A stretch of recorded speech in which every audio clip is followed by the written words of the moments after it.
আমরা বাংলায় থাকি, বা এই যে আমরা আছি এই যুগে, এই যুগটাকে আমরা কি বলি? যে যুগে আমরা এখন আছি আধুনিক যুগ। বাংলা ভাষা সাহিত্যের কথা বলেছি আমি, কলিযুগ সত্যযুগের কথা বলছি না। তো আমরা এখন আধুনিক যুগে বসবাস করি সাহিত্যের ভাষায়, ঠিক আছে? তো এর আগে আরো কটা যুগ ছিল, কি মনে হয়? কি কি? প্রাচীন যুগ আর মধ্যযুগ। তো এই মধ্যযুগের একজন কবি যার নাম সৈয়দ আলাউল, তার কবিতা আমরা আজকে পড়ব। তোমরা এর আগে কোনো মধ্যযুগের কবির কবিতা পড়েছো? তোমরা পড়েছো ক্লাস 9-এ কলিঙ্গ দেশে ঝড় বৃষ্টি, মুকুন্দ রাম চক্রবর্তী, উনিও একজন মধ্যযুগের কবি। হ্যাঁ, ক্লাস 9-এর একদম প্রথম কবিতা মনে পড়েছে? আজকেও কিন্তু আমরা একটা মধ্যযুগের কবির কবিতা পড়বো, এবং এটা কিন্তু একটা অ্যাকচুয়ালি যে কবিতা সেটা হচ্ছে একটা প্রেমের কবিতা, এবং আমাদের যে অংশটুকু তুলে দিয়েছে এখানে আমরা যে নায়িকা তার যে সৌন্দর্য সেটা আমরা দেখতে পারবো।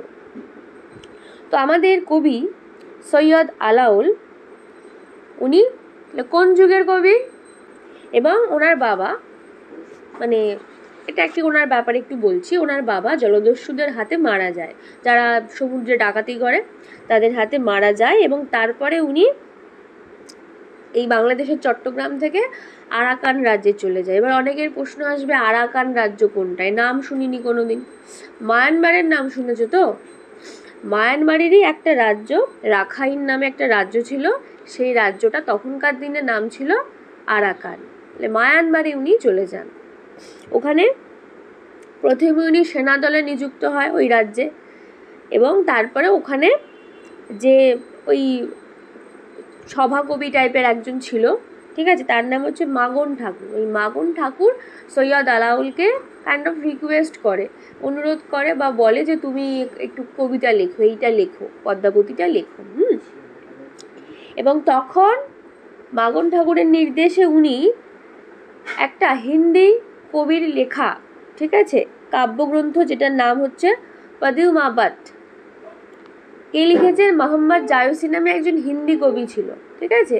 মোহাম্মদ জায়সীর নামে একটা হিন্দি কবি ছিল, তিনি একটা কাব্যগ্রন্থ লিখেছিল যেটার নাম পদ্মাবত। সেটাকে উনি কি করে না অনুবাদ করে বাংলায়।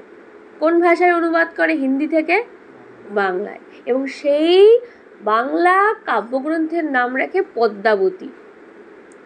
হ্যাঁ, আর আজকের আমাদের যে কবিতা সিন্ধু তীরে, এই সিন্ধু তীরে নেওয়া হয়েছে ওই পদ্মাবতী কবিতার থেকে।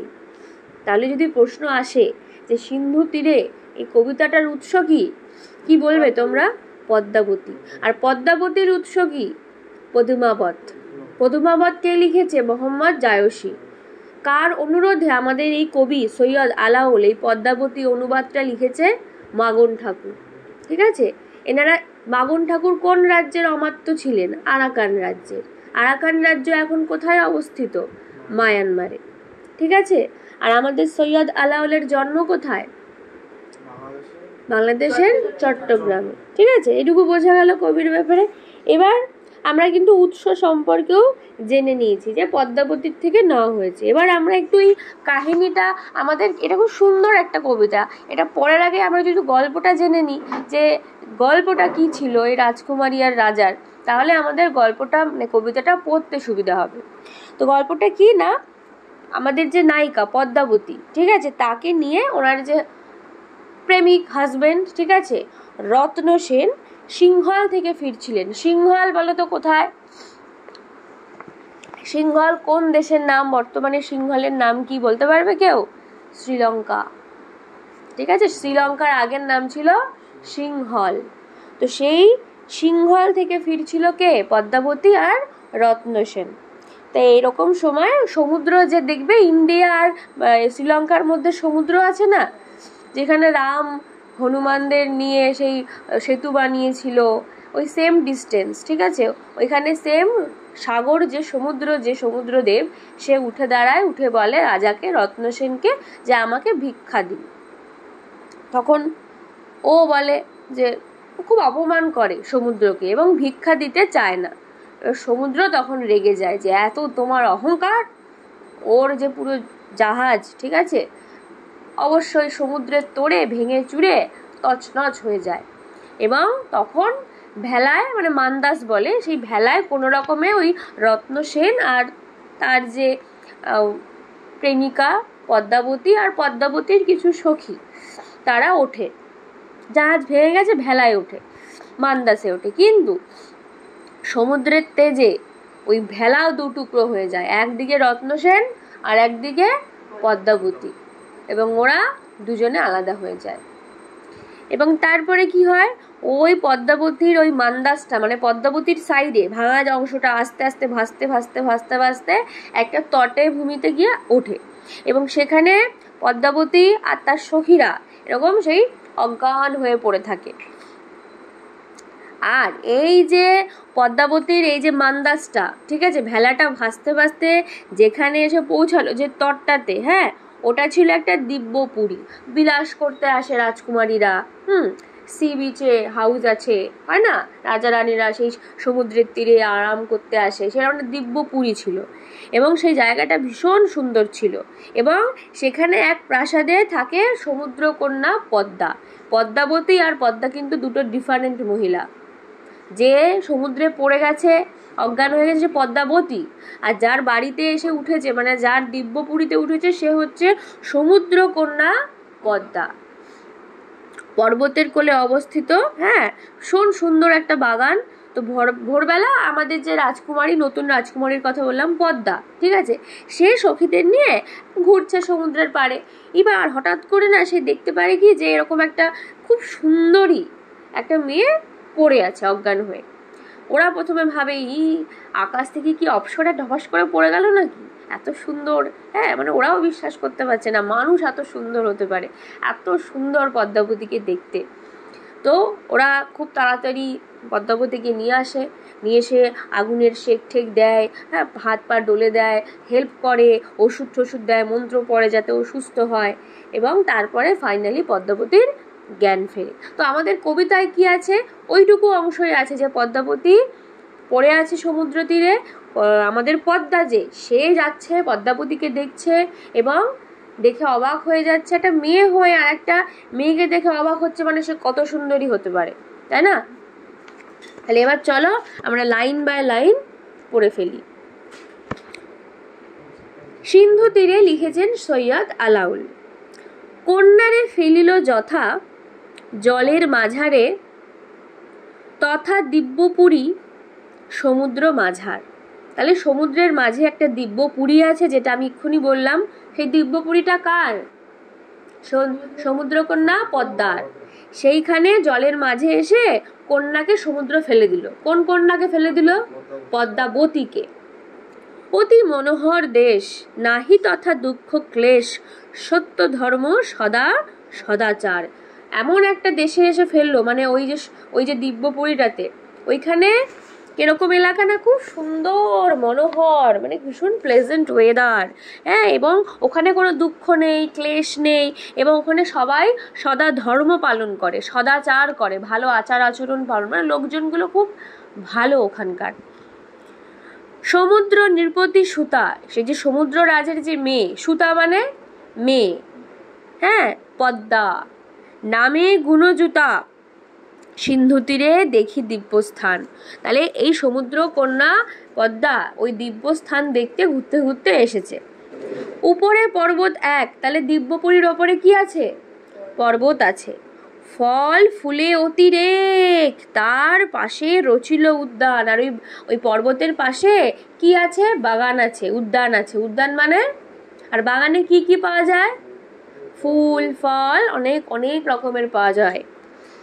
নানা পুষ্প মনোহর, সুগন্ধি সৌরভতর। ভীষণ সুন্দর সুন্দর মনোহর ফুল, সৌরভ তার ভীষণ। সুগন্ধি মানে ফুলের সুগন্ধ, সৌরভে ভরা। নানা ফল বৃক্ষ সুলক্ষণ, সুলক্ষণ মানে দেখা যায় নানা রকমের ফলের গাছও।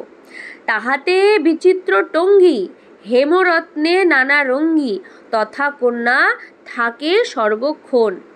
এখানে সোনা রত্ন, ঠিক আছে, নানা রকমের ডিজাইন করা একটা প্রাসাদ, এবং সেই প্রাসাদে কে থাকে? এই সমুদ্রের কন্যা পদ্মা সারাক্ষণ থাকে। তাহলে এইটা কার রাজপ্রাসাদ বলা যেতে পারে? পদ্মারই রাজপ্রাসাদ। ও রাত্রেবেলা, আগের দিন রাত্রেবেলা বাবার গৃহে ছিল, ঠিক আছে। তাই বলছে পিতৃপুরে ছিল নিশি, নানা সুখে খেলি হাসি, যদি হইল সময় প্রত্যুষ। সারা রাত ও বাবার ওই রাজপ্রাসাদে ও নানা রকমের হাসি খেলা করেছে, মজা করেছে। এবার যখন প্রত্যুষ হইল, প্রত্যুষ মানে ভোরবেলা হইল, তাহলে প্রত্যুষ মানে তখনও কি করলো? নিজের বাড়িতে এবার ও ফিরে আসলো। সখীগণ করি সঙ্গে, কাদের সঙ্গে ফিরলো? সখীদের সাথে। আসিতে উদ্যানে রঙ্গে সিন্ধু তীরে রহিছে মাঞ্জস, মনেতে কৌতুক বাসি তুরিত গমনে অসি, দেখে চারি সখী চারি ভিত। বলছে সখীগণ করি সঙ্গে আসিতে উদ্যানের রঙ্গে, যখনই ওরা উদ্যানে এলো, উঠোনের কাছে এলো, ওদের বাড়িতে মানে বাগানের কাছে এলো, উদ্যানে, ওরা কি দেখলো? সিন্ধু তীরে, নদীর তীরে ওরা কি দেখতে পেলো? ওরা মাঞ্জস দেখতে পেলো। মাঞ্জস মানে একটু আগে বলেছি কি, সেই ভাঙা ভেলাটা, ঠিক আছে। মাঞ্জস দেখতে পেয়ে মনেতে কৌতুক বাসি, মনে কি তৈরি হলো? কৌতূহল তৈরি হলো, যে আরে কি পড়ে আছে না, দেখি তো, এই যে ব্যাপারটা। তুরিতে গমনে আসি, গমনে মানে কি? তুরিতে মানে কি? তাড়াতাড়ি, আর গমন করলো ওইখানে, তাড়াতাড়ি করে গেল, দেখি দেখি কি হচ্ছে কি হচ্ছে। হ্যাঁ, দেখে চারি সখী চারি ভিত, চারটে সখী চারদিকে পড়ে আছে। তাহলে পড়ে আছে কি? অ্যাকচুয়ালি পদ্মাবতী। তো পদ্মাবতী মাঝখানে, আর তার চারটে দিকে কটা সখী? চারটার টোটাল কটা মেয়ে পড়ে আছে? 5টা মেয়ে, পঞ্চকন্যা পড়ে আছে। হ্যাঁ, চারিদিকে চারটে সখী, মধ্যেতে যে কন্যাখানি, আর 4 জনের মাঝে যে মেয়েটা পড়ে আছে। রূপে অতি রম্ভা যিনি, রূপ একেবারে খুব সুন্দর। নিপতিতা চেতন রহিত, এবং নিপতিতা, নিপতিতা মানে মাটিতে পড়ে রয়েছে, আর ওনার চেতনা নেই, মানে অজ্ঞান হয়ে পড়ে আছে। দেখিয়া রূপের কলা বিস্মিত হইল বালা, বালা মানে মেয়েরা, ওর রূপের কলা দেখে, অর্থাৎ রূপ দেখে, হ্যাঁ, মেয়েরা তো অবাক হয়ে গেল যে এটা কে, এত সুন্দরী। অনুমান করে নিজ চিতে, নিজে নিজেই মনে মনে সমস্ত মেয়েগুলো যারা এসছে, অর্থাৎ পদ্মার যে সখীরা আর পদ্মা, ওরা একা একাই ভাবতে শুরু করেছে। কি ভাবছে? যে ইন্দ্র সাপে বিদ্যা ধরি, কিবা স্বর্গ ভ্রষ্ট করি, অচৈতন্য পড়িছে ভূমিতে, হয়তো ইন্দ্রদেবের সাপে কোনো অপ্সরা, হ্যাঁ, ওই উপর থেকে পড়ে গেছে। বেকত দেখিয়া আখি তে সব অসন সাক্ষী, বেথানিত হইছে কেশ বেশ। বলছে বেকত দেখিয়া আখি তিনও সবসন সাক্ষী, বেথানিত হইছে কেশ বেশ, বুঝি সমুদ্রের নাও ভাঙ্গিল প্রবল বাও। ওদের সারা জামা কাপড় ভেজা, ছিঁড়ে ভুড়ে গেছে, ওরা হচ্ছে মানে কেশ বেশ, মাথার চুল এলোমেলো। কখন হয়? যখন সমুদ্রের বিপাকে পড়ে।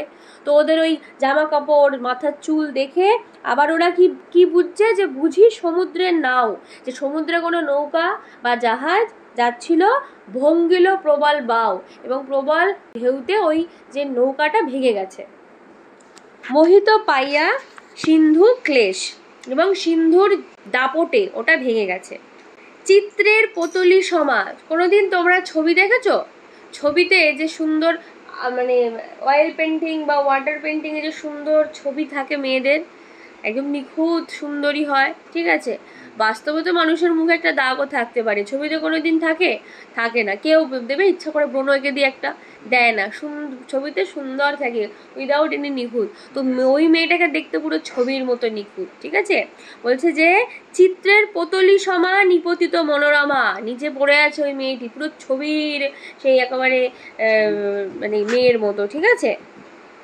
কিঞ্চিত আছয় মাত্র শ্বাস, আর মেয়েটার শ্বাস মানে নিঃশ্বাস প্রশ্বাস, কিঞ্চিত মানে খুব কম, মানে ও বেশি জোরে শ্বাস নিতে পারছে না, মানে মেয়েটার অবস্থা খুবই কাহিল, খুব অল্প অল্প শ্বাস নিচ্ছে।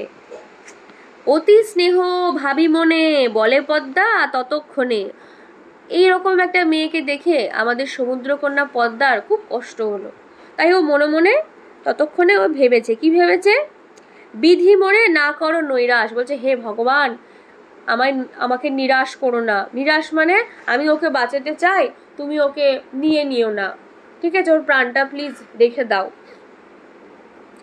পিতার পুণ্যের ফলে মোহর ভাগ্যের বলে বাহুরক কন্যার জীবন। বলছে আমার বাবা তো অনেক পুণ্য করেছে, হ্যাঁ, মোহর ভাগ্যের বলে বাহুরক কন্যার জীবন। বলছে আমাদের ভাগ্যের বলে তুমি ওর জীবনটা শক্ত করে দাও, রেখে দাও, ওকে নিয়ে নিও না। কাকে নিয়ে নিও না বলছে? পদ্মাবতীর প্রাণ। বলছে নিও না ভগবান, আমার বাবা পুণ্য করেছে, আমরা সবাই পুণ্যবতী, আমাদের পুণ্যে ওর ভাগ্যটা ফিরিয়ে দাও। চিকিৎসিমু প্রাণপণ। কে চিকিৎসা করবে? পদ্মা নিজেই চিকিৎসা করবে। প্রাণপণ মানে কেয়ারলেস ভাবে নাকি ভীষণ, হ্যাঁ, প্রাণপণে চিকিৎসা করবে মেয়েটার। তারপর কি বলছে, কৃপা করো নিরঞ্জন। বলছে হে ঈশ্বর, হে নিরঞ্জন, তুমি কৃপা করো, দুঃখিনীরে করিয়া স্মরণ, আমার কথা ভাবো, আমাকে স্মরণ করে ওর প্রাণটা বাঁচিয়ে দাও। সখী সবে আজ্ঞা দিল, উদ্যানের মাঝে নিল, পঞ্চজনে বসনে ঢাকিয়া। ওই 5টা মেয়েকে জামা কাপড়, ওদের তো জামা কাপড়ের অবস্থা মানে সমুদ্রে যেটা হয়, হ্যাঁ, জামা কাপড়ও সেই একেবারে নেই টাইপের, ছিঁড়ে ঘুরে গেছে, ওইগুলো ওদের জামা কাপড় ফার্স্টে পরালো, বসন পরালো, পরিয়ে, আর শীতে হয়তো ঠক করে হয়তো কেঁপেই ঠান্ডাতেই অজ্ঞান হয়ে গেছে, ওদের তো গরম করতে হবে, হ্যাঁ, তাই বসন কাপড়ই দিল প্রথমে, ঠিক আছে। তো কাপড় ঠাপড় দিয়ে ওদেরকে নিয়ে আসলো উদ্যানের মাঝে, মানে কোথায় আনলো? বাগানের মাঝখানে আনলো, সমুদ্রের পাড় থেকে, সিন্ধু তীরের পাড় থেকে মানে ইয়েতে নামালো, কি বলে, মাঝখানে আনলো উদ্যানের। কারা? সখীরা। কার সখীরা? পদ্মার সখীরা। ওদেরকে আজ্ঞা দিল, ওরা নিয়ে চলে আসলো। কতজন কন্যাকে নিয়ে আসলো মাঝখানে? 5 জন। কে কে? সখী, ঠিক আছে। তারপরে অগ্নি জ্বালি ছেকে গাও। গাও মানে কি? বডিটাকে ছেকে দিচ্ছে, মানে কি ভাজা করছে? হ্যাঁ, আগুন দিয়ে সেক দিচ্ছে, গরম তাপ দিচ্ছে, যাতে ওরা মানে অজ্ঞান হয়ে আছে, জ্ঞান যাতে ফেরে। কেহ শিরে কেহ পাও, কেউ মাথায় তাপ দিচ্ছে তো কেউ পায়ে দিচ্ছে, ঠিক আছে। তন্ত্রে মন্ত্রে মহৌষধি দিয়া, অনেক দামি দামি ওষুধ খাওয়াচ্ছে, তন্ত্র মন্ত্র করছে, ভগবানকে ডাকছে। দণ্ডচারী, কত ঘন্টা? 4 ঘন্টা এই মতে, মানে এইরকম ভাবে ওরা সেই সেবা শুশ্রূষা করে গেল। বহু যত্নে চিকিৎসিতে, কি যত্ন করলো? 4 ঘন্টা, কি চিকিৎসা যে করলো, ভীষণ পরিমাণে চিকিৎসা করলো। পঞ্চকুইনা ফাইনালি পাইলা চেতন। এরপরে 4 ঘন্টা পরে গরম সেক দিয়ে মন্ত্র পড়ে ওষুধ খাওয়াতে ওর জ্ঞান ফিরল। কতজনের জ্ঞান ফিরল? 5টা মেয়েরই জ্ঞান ফিরল। পদ্মাবতীরও জ্ঞান ফিরল, ও 4টে সখীরও জ্ঞান ফিরল। শ্রীযুত মাগন গুণী কে বলতো? সেই মাগন কথা বললাম না, যে ওকে এই কবিতাটা লিখতে বলেছিল, তাই বলছে শ্রীযুত মাগন গুণী মোহন্ত আরতি শুনি হীন আলাউল সুরচন। বলছে যে হীন আলাউল কার নাম? যিনি লিখেছে। তো তখনকার দিনে তোমরা যদি খেয়াল করো, ক্লাস 9-এর কলিঙ্গ দেশে ঝড় বৃষ্টিতেও কিন্তু ওই কবি কঙ্কনের নাম লাস্টে ছিল, মুকুন্দরাম চক্রবর্তী। লাস্ট লাইন বলছে শ্রী কবি কঙ্কন, নিজের নামের উপাধি ইউজ করছে। মধ্যযুগের কবিরা এমন কবিতার শেষে, পদের শেষে নিজেদের নাম ওনারা যুক্ত করত। হ্যাঁ, এরকম দেখলে তোমরাও আস্তে আস্তে বুঝতে পারবে যে কে মধ্যযুগের, কোনটা মধ্যযুগের কবিতা, এটা একটা চিহ্নিতকরণ, ঠিক আছে, শিখিয়ে দিলাম। তাহলে নিচে এই আলাওল কবিতা শেষ করার সময় নিজের নামটা উনি নিবেশ করলেন। এই ছিল তোমাদের সিন্ধু তীরে কবিতাটা লাইন বাই লাইন পুরো ব্যাখ্যা।